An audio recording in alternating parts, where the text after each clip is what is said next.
तो आज हम देखेंगे सॉइलिंग विधि। इससे पहले हमने साइलेज के बारे में देखे, साइलेज जो संरक्षित चारा है, और हमने बहुत सारी साइलेज बनाने की विधि भी देखी, जिसमें मोस्टली साइलेज बनाने की 3 विधियों का उपयोग किया जाता है: बुर्ज साइलो और पिट साइलो और ट्रेंच साइलो।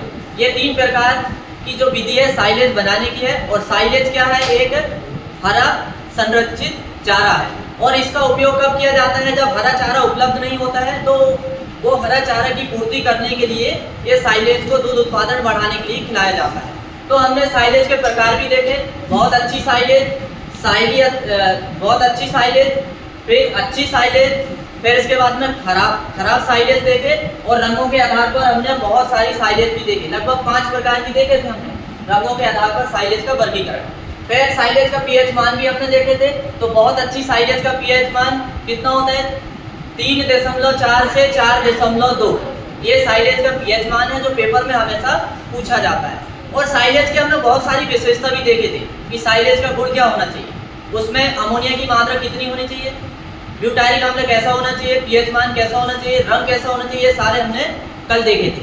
आज हम देखेंगे सॉइलिंग के बारे में। सॉइलिंग क्या होती है इसके बारे में एक एक करके हम समझेंगे। तो सबसे पहले ऐसे तो सॉइलिंग में आपको एक लाइन में समझा देता हूँ, फिर हम यहाँ देखेंगे स्लाइड पर। सॉइलिंग का मतलब ये होता है कि जब हम खेत में हरा चारा उगाकर खेत में हरा चारा उगाकर उसे काटकर लाकर सीधे पशुओं को खिलाना, ऐसी क्रिया क्या कहलाती है? सॉइलिंग कहलाती है, जो आप अभी घर में अपनाते हैं। रबी का मौसम जब आता है, तो रबी के मौसम में हम क्या काम करते हैं? रबी के मौसम में हम बरसीम उगाते हैं, और बरसीम को उगाने के बाद सीधा काटकर हम पशु के सामने ला के रख देते हैं, और पशु सीधा उसे क्या कर लेता है? चर लेता है। ऐसी विधि क्या कहलाती है? सॉइलिंग कहलाती है। तो ये विधि यहाँ पर दी हुई है सॉइलिंग। इससे फायदे भी देखेंगे क्या होते हैं। देखो, हरे चारे की फसलों को उगाकर उपयुक्त समय पर उसकी कटाई की जाती है, तथा जिस स्थान पर फसल उगाई जाती है उस स्थान पर भंडारित करना सॉइलिंग के अंतर्गत आता है। हरे चारे की फसलें जो ताजी काटकर ही पशुओं को खिलाई जाती है, सॉइलिंग क्रॉप्स कहलाती है। मतलब इस विधि के लिए जिन फसलों को उपयोग किया जाता है उसे सॉइलिंग क्रॉप्स कहा जाता है। क्या कहा जाता है उसे? सॉइलिंग क्रॉप्स कहा जाता है। इन फसलों को साइलेज भी कहते हैं। इन फसलों को क्या कहते हैं? सॉइलेज। इन फसलों को क्या कहते हैं? सॉइलेज। क्या कहते हैं?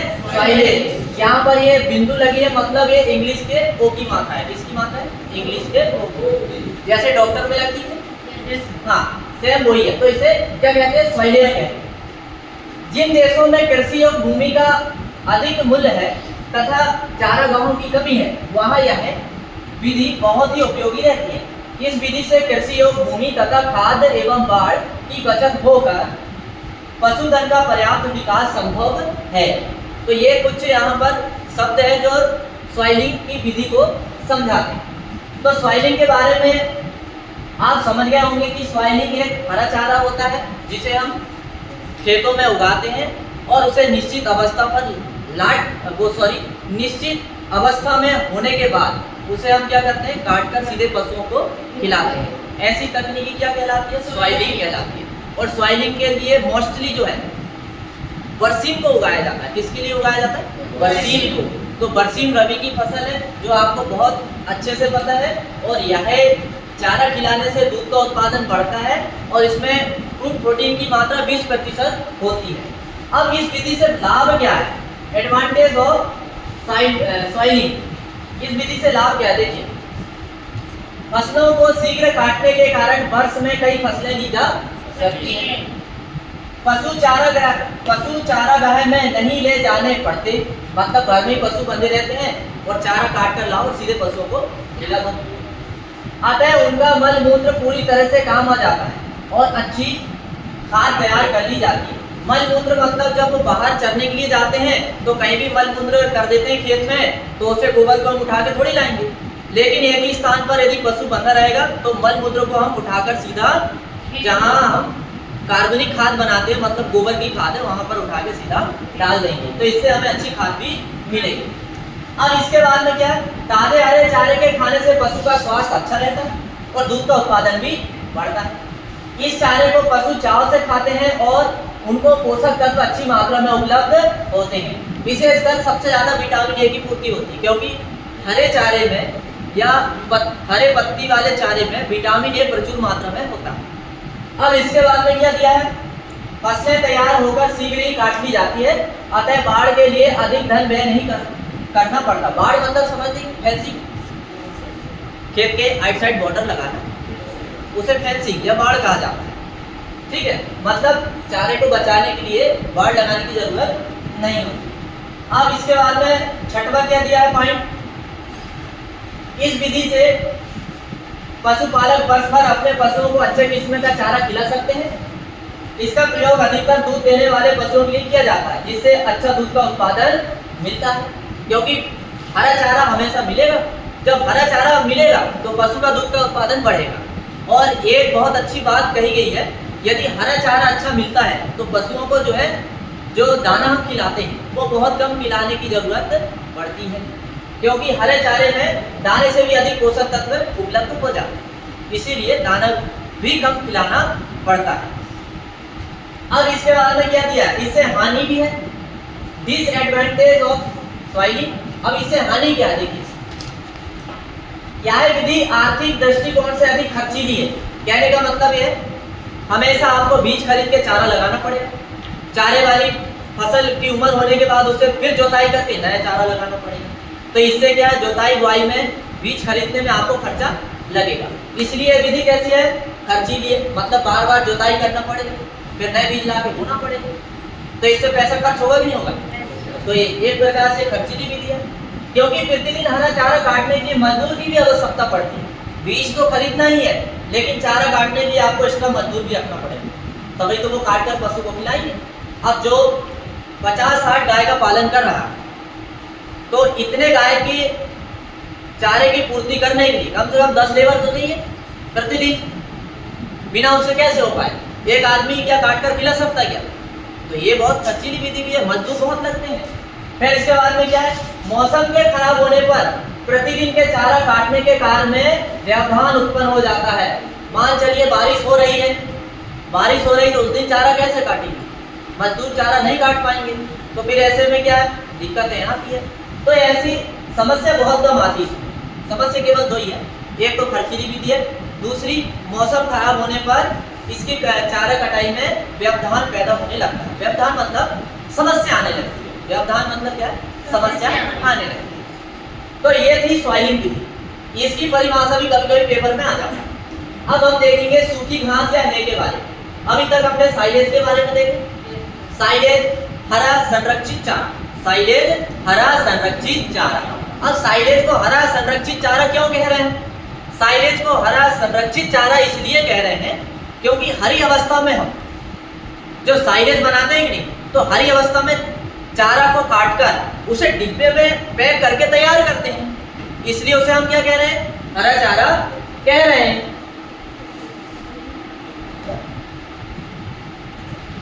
तो अब हम देखेंगे सूखी घास, किसके बारे में देखेंगे, सूखी घास। और सूखी घास का दूसरा नाम है, क्या है, है। आप यूं कह सकते हैं कि जब हम जो है बरसात का मौसम आता है खरीफ का, तो चारागाह में या खेत के मेड़ों में जो चारा पैदा होता है, उस चारा को हम क्या करते हैं, काट कर और एक निश्चित तापमान पर सूखा लेते हैं। सूखा लेने के बाद जब उसमें 15 से 20% नमी रह जाए, तब वो चारे को हम उठाकर इकट्ठा स्टोर कर लेते हैं। और जैसे ही जब चारे की समस्या आती है, पशुओं को चारा नहीं मिलता है, तब वो चारे को खिलाया जाता है। ऐसे चारे को हे कहा जाता है, क्या कहा जाता है, हे कहा जाता है। अब ऐसे चारे में मक्का का डंठल आ सकता है, कड़वी आ सकती है, और भी बहुत सारे सूखे चारे आ सकते हैं। और यह विधि जो है एक नेचुरल तरीके से घास को सुखाया जाता है, नेचुरल तरीके से घास को सुखाया जाता है, इसमें कुछ अलग करने की आवश्यकता नहीं होती है। लेकिन इस बात का पूर्ण ध्यान रखा जाता है कि जब हम इस चारा को स्टोर करते हैं, तो हमें इस बात का ध्यान रखना होता है कि नमी की मात्रा ज़्यादा ना रहे, क्योंकि हम एक के ऊपर एक चारा को क्या करेंगे, एक पूरा क्या बोलेंगे उसको ढेर जैसा बना देते हैं। तो यदि नमी अंदर रहेगी तो ऑक्सीजन की उपस्थिति में जीवाणु और फफूंद क्रिया करेंगे। जब जीवाणु और फफूंद क्रिया करेंगे तो अंदर का चारा क्या है, सड़ जाएगा और उसमें गंध पैदा होने लगेगी। तो वो सड़ा हुआ गंध वाला जो चारा पशु खाना उसे पसंद नहीं करेंगे। इससे क्या होगा, हमें हानि होगी।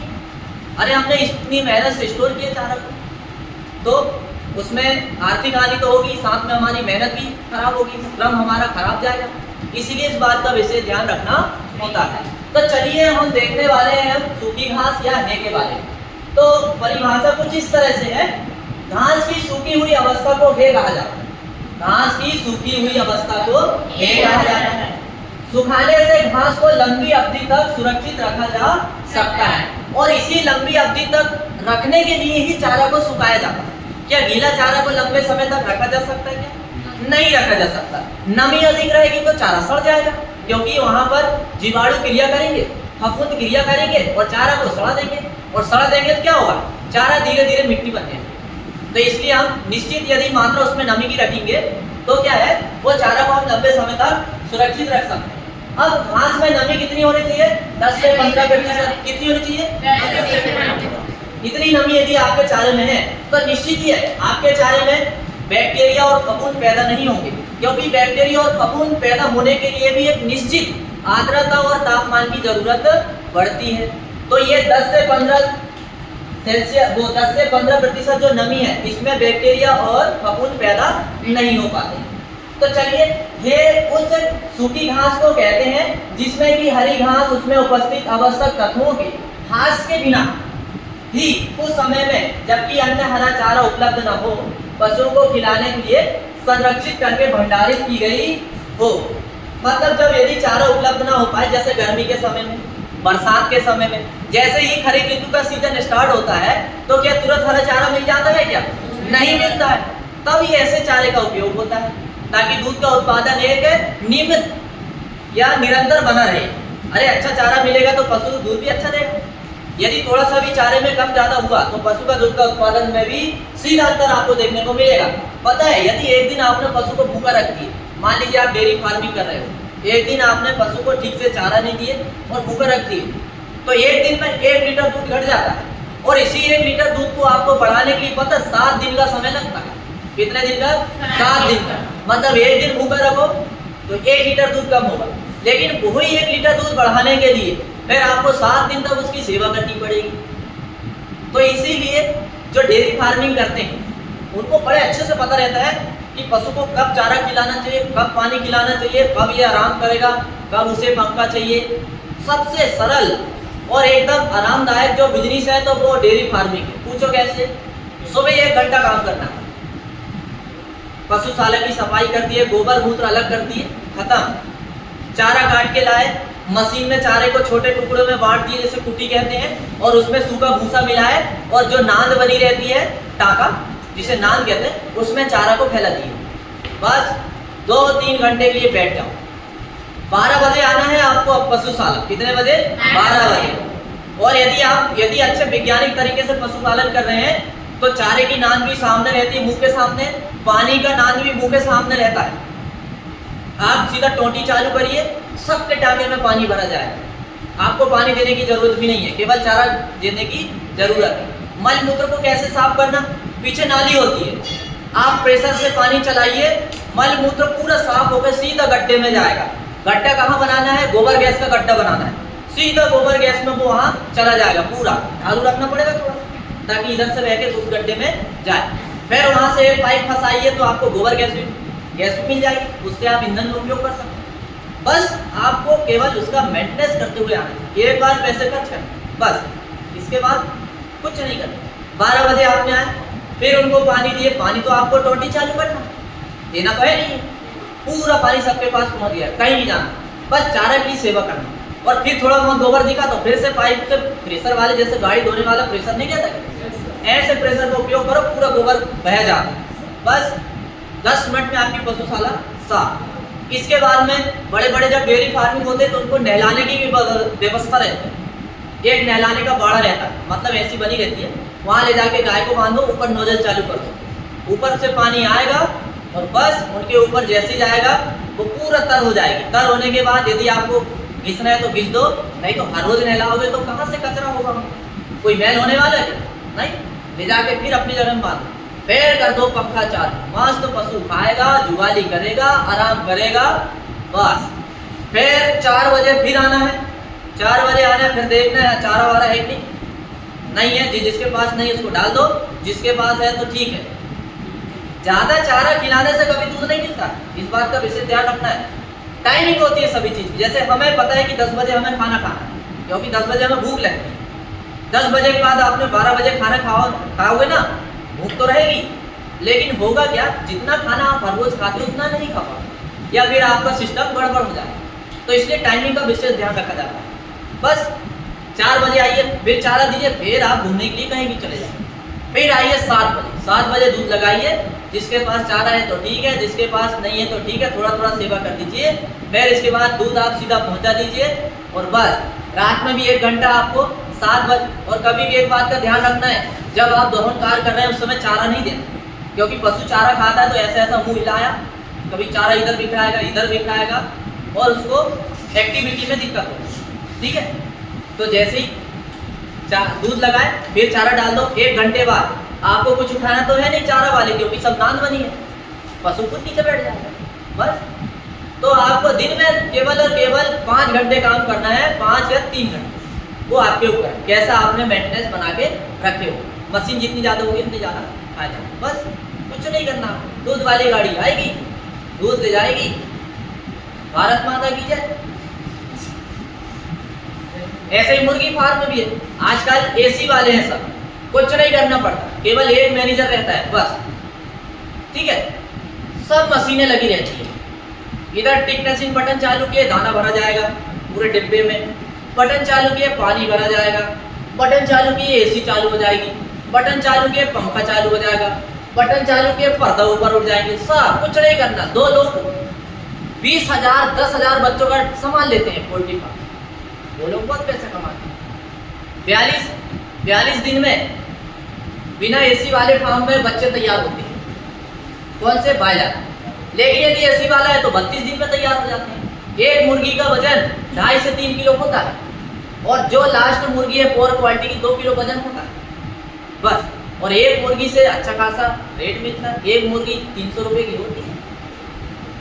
तो 32 दिन में 300 रुपये एक मुर्गी का, 10,000 मुर्गी के कितने पैसे होते हैं। ऐसा होता है बिजनेस, इसके लिए दिमाग की जरूरत है, समझ आ रहा है? तो ऐसा किया जाता है बिजनेस। नौकरी के पीछे तो सभी भागते हैं, हम भी भाग रहे थे, हम भी नौकरी के लिए घूम रहे थे। ठीक है, थोड़ा सा जो नहीं पढ़ सकते था उन लोगों को ऐसा काम ढूंढ लेना चाहिए। समझ में आ रहा है? कितने मिनट हो? 18